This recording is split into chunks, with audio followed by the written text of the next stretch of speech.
Okay, it's going to be a review of AEW Grand Slam. This is the television special that aired on Dynamite and Rampage, September 22nd and the 24th. It seemed a little bit slow to get uploaded on demand, but I finally got through it. And yeah, it was pretty awesome. You know, from the Arthur Ashe in Queens, I thought the atmosphere and just the way it looked on TV, it was a lot better than I expected. It definitely had like a WrestleMania type of feel. But yeah, overall, this was an incredible month for AEW. I would say that this has got to be up there with one of the best months any company's ever had. I mean, not just in terms of match quality, but just overall excitement, you know, overall buzz and fan interest. It just seems like more and more people are, you know, tuning in and checking it out. So yeah, this is an incredible month. But yeah, let's not waste any more time. Let's get right down to the 5-star match. We got Kenny Omega taking on Brian Danielson. This was a non-title match that went to a 30-minute time limit draw. And I'll tell you, it did not feel like 30 minutes. It definitely had great replay value. I actually watched this thing 4 times.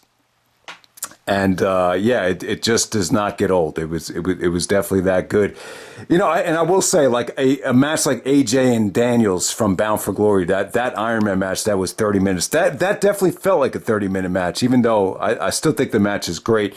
This, for whatever reason, it had such a awesome pace to it, and the crowd was incredible. You know, Danielson looked like a kid in a candy store. Like that facial reaction as soon as the bell started. And, you know, Omega kind of, I don't know if Omega looked nervous because he hadn't wrestled in front of, you know, this big of a crowd in a long time. It definitely looked like he was a little bit nervous. But yeah, great stuff. You know, it's hard to believe that this is the only 5-star match that Danielson ever officially got that rating for. But other than that, man, it was really cool to see Danielson bust out, you know, the cat mutilation, the regal plex. And to me, like, it felt like a best of WWE and ROH Danielson for me. I wouldn't say that it was totally old school Brian Danielson, because he's definitely gotten better in terms of, you know, working a crowd and the WWE style and all that stuff. So yeah, but the story of the match for me was just how violent Omega was with some of his moveset. I mean, you know, Danielson took some really nasty dragon suplexes on the LED lights, and the avalanche dragon suplex came off great. But yeah, you know, Danielson really got to experiment with some of you know, the old school maneuvers. The counter mutilation, yeah, you know, my brother was telling me that the reason he stopped doing the cat mutilation was because of his neck. But, you know, I just thought it was one of those things that he just didn't think fit in WWE. I didn't think it had anything to do with his neck. So he did use it. He didn't apply it for a long time. You know, had a lot of rope breaks from Omega and everything. But yeah, one of the things I did want to touch on is Danielson said that he felt disconnected from the crowd at WrestleMania, and I totally agree with him. Like, for whatever reason, that WrestleMania crowd, it didn't feel like the best of the best. Like you know, you'd have those smart marks that would always show up to either Royal Rumble, WrestleMania, SummerSlam. But it seems like slowly but surely the WWE, they're not getting those type of fans anymore, and you definitely felt that at WrestleMania, and that was one of the reasons Danielson wanted to leave. And yeah, but you know, that hot crowd, that connection for Danielson was as hot as ever. I thought Danielson looked better than ever. You know, keep in mind, he's 40 years old, and the fact that he looked better than ever, I think it says a lot of different things. And yeah, but yeah, great stuff between Danielson and Omega. The other thing that jumped out at me was that it definitely feels like AEW, with all these recent companies that, you know, either went out of business or just don't have the momentum that they used to have, like ECW, WCW, and then you got TNA and ROH. Like, they just have so much that they can learn from and just look at and say, you know, that didn't really go well, that didn't work, so let's try this. And you know, the thing that really jumped out at me was, you know, this was just such a great decision. You know, Angle versus Joe in retrospect, that really just stands out as being such an awful business decision, just the way that whole feud was booked. And, that might have been one of the biggest mistakes TNA's ever made. So the fact that this went to a no finish, and it's a lot of people have stated this, and I don't want to sound like a broken record, but yeah, it kills two birds with one stone. You protect Danielson, but at the same time, you keep the integrity of the AEW champion, the cornerstone of the company. You keep him looking strong, and I think it definitely makes people want to see another match even more. And next time there's a championship on the line, it feels like it's even going to be better. But was this the best Bryan Danielson match I've ever seen? I'm going to say no. I would actually say there's a lot of matches I would still put above this. For as good as it was, it still didn't have the over the top drama and gut checks that the Kenta or the Nigel or the Morishima matches had. And I think you could argue that it was better than anything Danielson's ever done in the WWE. The Cena matches definitely does come to mind. My brother was actually mentioning that he thought one of the best things Danielson's ever done in the WWE was the gauntlet matches, particularly the gauntlet one against the Shield, and I think there was one against Cesaro. So Danielson's had some great work in the WWE. Let's not make any it's not like his whole WWE run sucked. The most frustrating I ever got with Danielson in WWE was the Sami Zayn match at WrestleMania. I just felt like that, especially with what was going on at the time. There was no reason why you couldn't let those guys just go out there and have 20 to 25 minutes to just there was no house, but to just give the fans something, at least the ones that were watching on the network, because there was no fans in the building for that time. But yeah, the bottom line is I thought the match was awesome. I just think Meltzer's star rating system, he's judging matches a little bit differently now, because he opened up the box for the extra star, the 6-star rating. So obviously, he's going to rate matches differently. It's funny. It's just when you look back on it, to say that the Kenta match wasn't a 5-star match, or the Nigel match from Unified, is not worthy of 5 stars. It almost seems silly, but that's what just happens over time. But yeah. Let's move on. Let's transition awkwardly into the next match. So we got MJF taking on Brian Pillman Jr. All right, so I thought MJF was incredible with his promos here. They were very dark, very controversial. I'm going to say the MJF promo on Pillman from Cincinnati, where he was mocking the death of the original Brian Pillman. That was probably the best promo of the month for AEW. The match was pretty good here. I thought MJF was good. I like the trash talking to Julia Hart. I like how MJF is just he's got great range. He's got incredible range. Pillman, there's definitely room for improvement. A lot of his offense looks a little bit too slow. I just think the execution of a lot of his moves,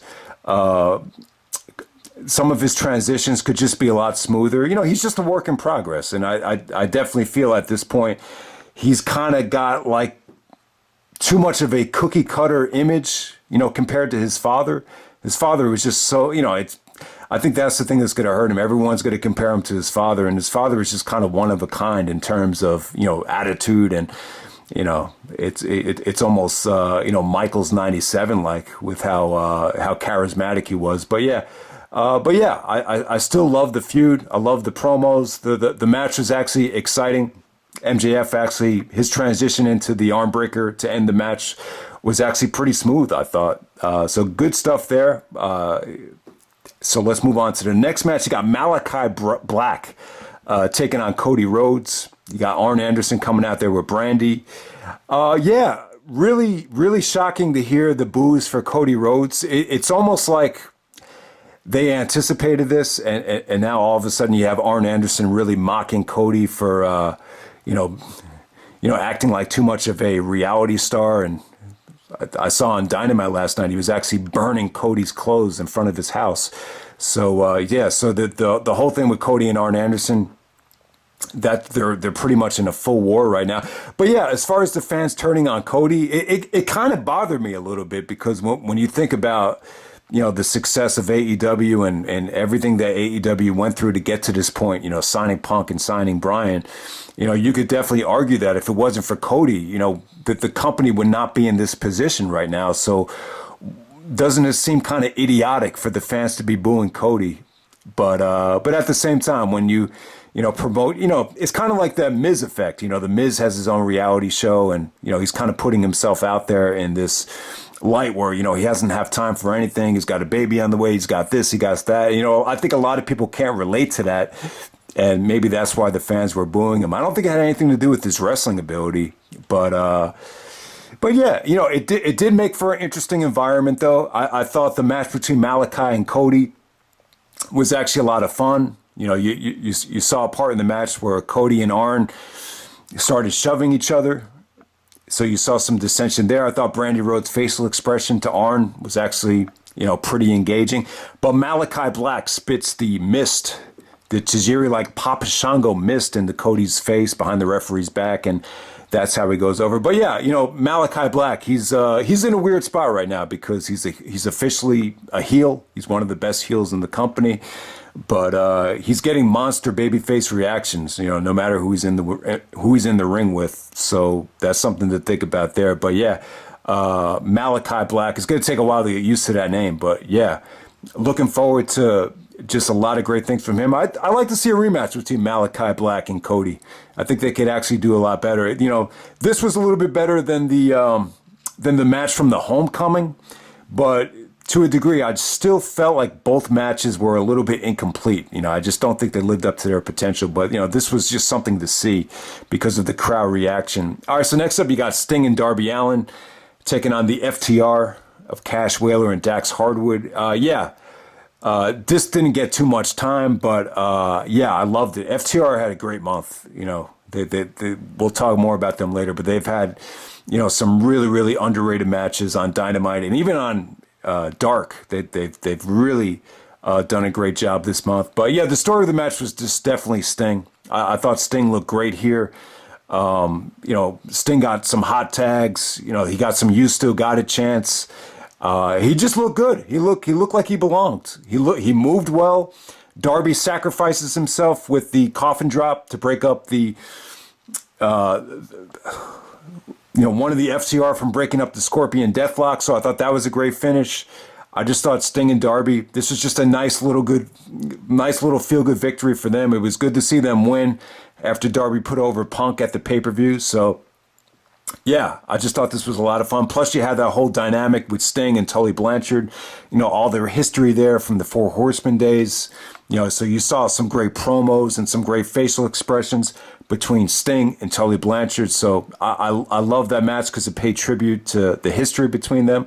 So yeah, Sting still has it, man. And in some ways, like, when you look at the history of Sting, it's amazing that he's such an over-the-top legend and character without even needing the help of, Vince McMahon. So I think that even raises Sting's stock, to that next degree. All right, so next up, you got Dr. Britt Baker defending the championship against Ruby Soho, the main event of Dynamite. And yeah, that promo between Britt Baker and Soho, yeah, that's another promo. You could definitely argue that as, one of the better promos of the month. I love Britt Baker's facial expression where Ruby says, "You're like every other diva I've ever fought," entitled, and banging some dude in the back. And I love Britt's facial expression when she said banging some dude in the back. But yeah, this was pretty good. I really enjoyed it. I'm not blown away by either girl, even Ruby Soho. I think both of them still have room for improvement.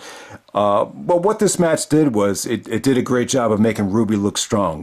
They had interference from Jamie Hayter and Rebel at ringside. They were pretty much, kind of annoying throughout the match, but still, Ruby Soho was kicking out of lots of different moves. She kicked out of the shell shock off the top rope from Dr. Britt Baker. I thought Baker looked good here. She seems to be improving by the week. And her and Ruby, they cut a great promo, and it made you really want to see this main event.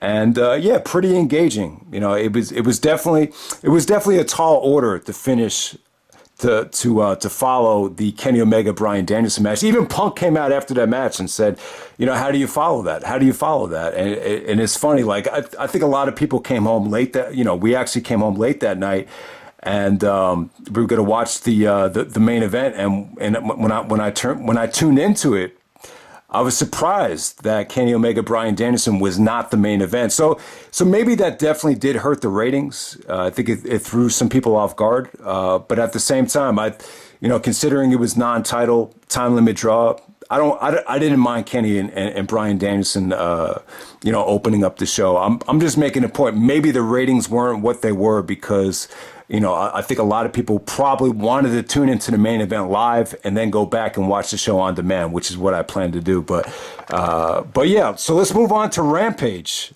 Rampage, you got CM Punk taking on Powerhouse Hobbs. Punk even said, "Thank God I don't have to wrestle on Dynamite." And I like this match. I thought Powerhouse Hobbs, looked great. I thought this was a fresh opponent for Punk. It's someone that you probably didn't have on the dream list, but at the same time, Taz, I thought, did a great job of building this thing up. You had Hook out there at ringside who played a huge part in the match. I thought Hobbs actually showed great facial expressions. I thought Punk looked good. The fans were really into the strikes between Punk and Hobbs. Hobbs actually did some, he looked strong. I definitely think he looked strong. The only thing that kind of came off kind of weird, Punk actually did a Hurricane Rana, and it just seemed like Hobbs didn't rotate properly, and it looked a little botched.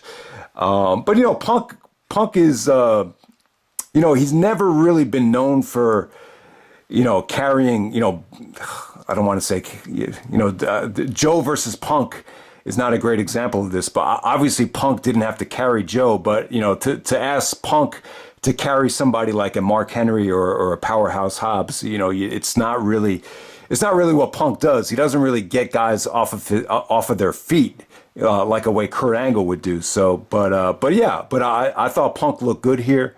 I think for some reason it seems like some people were a little bit mixed with his match against Darby Allin, but for considering Punk's been out of the ring for 7 years, I think the guys looked incredible. And, the finish here actually featured Hook actually getting in the way. Kind of like the Paul Heyman, Big Show, Brock Lesnar finish from the Rumble. And then Punk hits to go to sleep after Hobbs gets distracted by Hook. Yeah, but, not a great match to open up Rampage, but still, I thought this was, fun to watch, and I think Hobbs' stock actually has elevated since working with Punk, without a doubt. So yeah, just good stuff there. All right, so next up you got Adam Cole and the Young Bucks taking on Christian Cage and the Jungle Express. Yeah, this was definitely a lot of fun. This was probably the best match on Rampage. It was just great to show Young Bucks and Adam Cole back together. I guess the first time since either New Japan or PWG, when they were part of the Mount Rushmore team, going back to some of the Battle of Los Angeles. So yeah, I thought the chemistry between the Bucks and Adam Cole was great. The one shot where they kissed each other got a great crowd reaction. Christian looked good, man. He actually hit a beautiful spear on the ramp with the LED lights. He actually busted out the flying headbutt, which I thought was a no-no considering Christian's recent history with concussions. But yeah, the Jungle Express, they brought their A game, and yeah, this was just a lot of fun, while it lasted. But yeah, Cole really needed the victory here. His first match back with the Bucks, or one of his first matches back with the Bucks, and yeah, you just saw their over the top, chemistry. So good stuff there. All right, so next up you got the Men of the Year, Scorpio Sky and Ethan Page taking on the Inner Circle of Chris Jericho and Jake Hager. Yeah, this is okay. I'll tell you what though, Dan Lambert, he's a great heel. He's cutting promos that really make you hate him. He knows how to get under people's skin. So yeah, that he's definitely being a great heel. The match as a whole, it was pretty good. But what's really going to hurt this match is the multiple commercial breaks and the bridge. Especially if you watch this thing on demand. Rampage actually cuts off during the match, and then you have to restart it for the second edition of Rampage. So, if you didn't watch the match live, I'm sure it's going to really interrupt the flow of it. But yeah, nothing bad here. Just the finish is a little bit underwhelming with Scorpio Sky hitting a small package. And then kind of Jericho and Hager kind of cleaning house, and all of a sudden all the MMA guys come out. Dan Lambert with all the mixed martial arts guys. I'm sure Dos Santos was out there. That guy Jorge, he actually delivered a beautiful shot to Jericho. And I just thought this was really interesting. The MMA guys actually got a great reaction after the match, and we just move on from there. But it looks like this Jericho and Lambert, especially on the microphone, there's really going to be some great promos between both of them. So I'm looking forward to that. All right, so next up, you got the Lucha Brothers teaming up with Santana and Ortiz to take on Private Party and the Butcher and the Blade as part of the the Hardy family office right here. Yeah, this was definitely a lot of fun. You saw some really, really fun things, especially Orange Cassidy came out and did the Superman punch to Jack Evans. Jack Evans sold it like death. I thought Rey Fenix and Penta especially looked awesome here. Santana and Ortiz hit the street sweeper. They were pretty over with the fans. And just a lot of crazy spots, a lot of just good action, for the amount of time that it went. You could argue that it felt a little bit thrown together, but yeah. Really, really good stuff. Definitely probably the second best match on Rampage.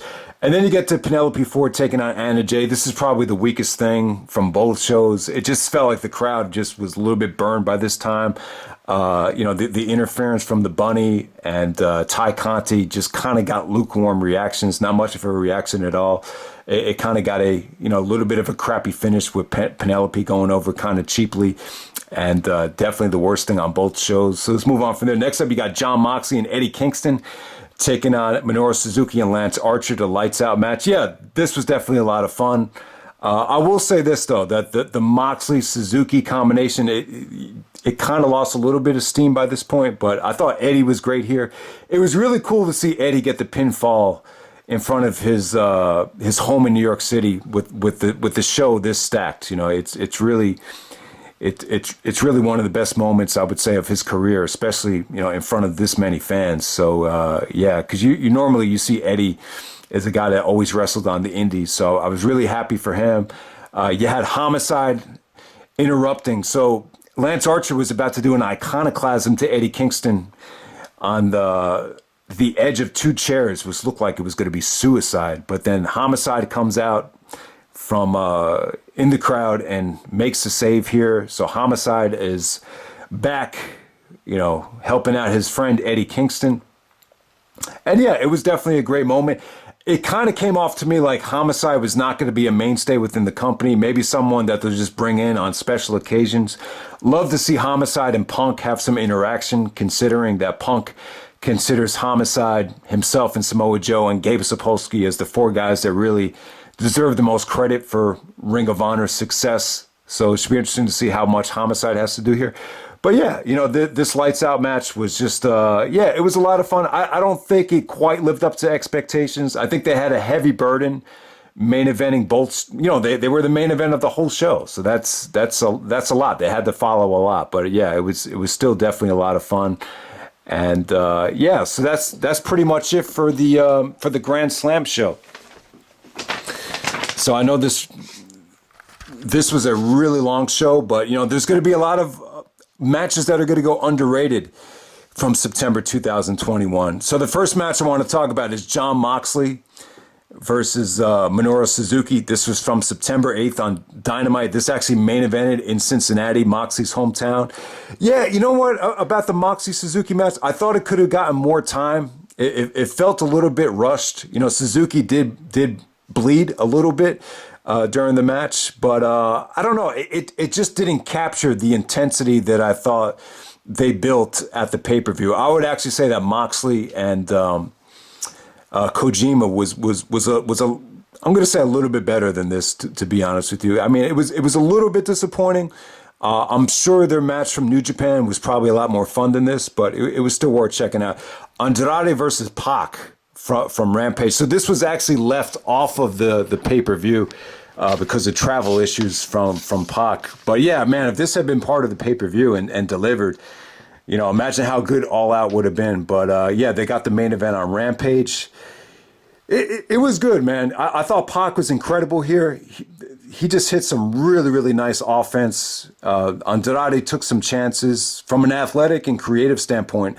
I thought it was good. I was trying to listen to Jim Cornette's review of the match, and he just started like bashing the whole thing. I couldn't even listen to it.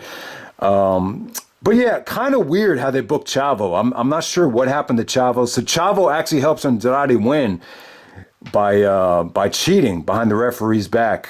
And then all of a sudden, Andrade, kind of kicks Chavo to the curb. And then the Lucha Brothers come out and super kick Chavo. They kind of booked it like Chavo was going to be off of TV or whatever. And then Andrade found a new business partner. I can't even remember what the guy's name is. But yeah, it seems like Andrade wants to be kind of an honorable heel where he doesn't want to cheat to win matches. So that's great. But yeah, I definitely think Andrade and Pac have a much better match than them. Another match that was good was Adam Cole and Frankie Kazarian. Adam Cole's AEW debut.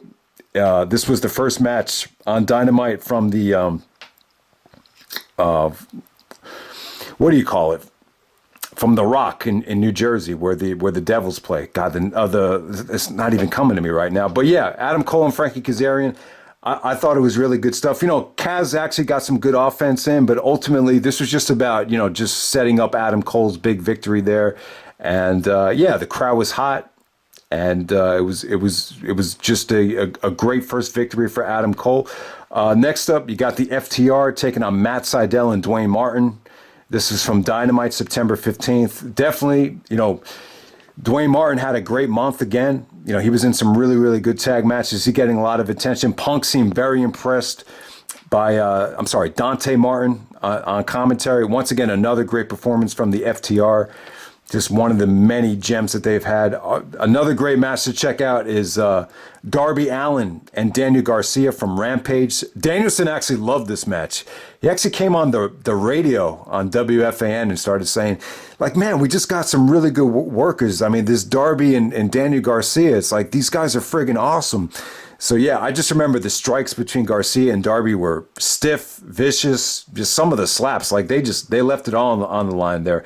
I love to see Darby and Garcia have a match that gets even more time in the future. It's tough. That Rampage was, right before the pay-per-view, so you have to worry about selling the pay-per-view, but I like to see them in a position where they don't have to oversell the pay-per-view and just, go out there and wrestle. But yeah, the Darby and Garcia match, I loved it.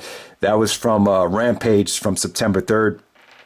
Another underrated match, neither one of these teams actually got on All Out, but they wrestled like they had a chip on the shoulder. That's the FTR taking on Santana and Ortiz. This is from September 1st, Dynamite to kick off the show. I thought it was good stuff. Lots of great breakups, lots of good action. Santana and Ortiz, it looks like they've gotten a lot better since their first match with the Young Bucks back at Full Gear. And yeah, FTR, from a fundamental standpoint, they know how to make talent look good. They just, I love their old school approach, and yeah, they've just went on a nice run. Another great match was Adam Cole taking on Jungle Boy to open up the Dynamite on September 29th. Yeah, you know what?